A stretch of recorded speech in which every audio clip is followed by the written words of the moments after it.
What's up, my dudes? VICI is one of the new REITs I'm investing in, and the reason I find it interesting is because while it started as a casino REIT created from the Caesars bankruptcy restructuring in 2017, it is evolving into something much broader, an owner and financer of experiential real estate. This isn't investment advice, this is just me thinking through my own investment decisions. VICI came to my attention because I was looking at diversifying into industries, and I decided I wanted to look into casinos. I was between investing in Caesars or MGM, then I found VICI. In case you didn't notice, I love REITs. VICI doesn't operate casinos, it purchases properties from companies like Caesars Entertainment Group in triple net sales leasebacks, which means they own the property but the tenant is responsible for maintenance, taxes, and insurance. It benefits their operators by unlocking capital that can be reinvested back into their business instead of being tied up in real estate. Interestingly, I discovered that MGM and Caesars only make roughly half of their revenue from gambling overall. So these are really hospitality, entertainment, dining, conventions, and experience companies. I mention that because VICI is starting to expand beyond casinos and investing in experiential destinations.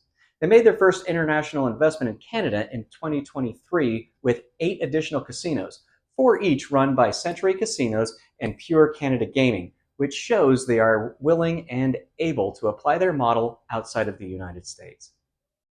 Now I'm going to go through some history because it shows that VICI's management is forward-thinking and creating relationships which may turn into future growth. They began expanding beyond casinos. In 2022, they partnered with Cabot with long-term leases of 4 golf courses. Cabot also owns another 7 golf courses, so VICI has the potential to expand that relationship through additional sales leasebacks or financing secured by those properties should Cabot wish to unlock more capital. In 2023, VICI purchased 38 Bolero Entertainment Centers. Bolero is owned by Lucky Strike Entertainment, ticker LUCK, the largest bowling center operator in the world with over 350 locations. While they maintain ownership of 58 of these properties as of 2026 when I'm recording, as part of the deal, VICI has the right of first offer through late 2031 on any Lucky Strike owned property the company decides to sell. One of the things I find most compelling about these recent moves is that VICI is becoming less dependent on any one industry. Whether casinos, golfing, bowling, or resorts perform best, VICI owns the underlying real estate while experienced operators take most of the operating risk. In 2023, they also closed a sale leaseback with Chelsea Piers, a recreation, entertainment, and sports facility in New York City.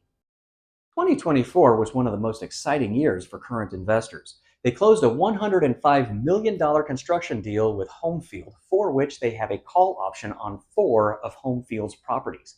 In 2024, they also provided a $250 million loan to Great Wolf Lodge, secured by 9 Great Wolf properties. While this does not directly lead to any purchases, building relationships with successful operators creates future opportunities. Earlier this year, VICI announced that it is purchasing a property in St. Croix to renovate with an estimated $55 million so that Club Med can operate it, opening hopefully in late 2027. Where this becomes exciting is the potential to repeat this with Club Med. Their global footprint also creates a potential for future partnerships if VICI's model proves successful, providing a possible vector for international expansion.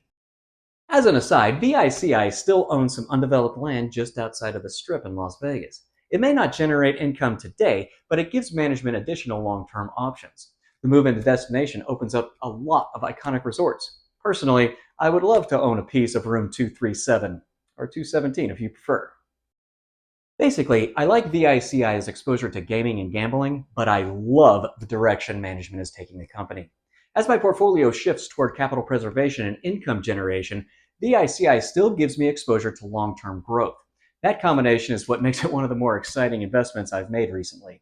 This is, of course, my opinion. If you enjoy this kind of content, consider subscribing, and I will see you next week.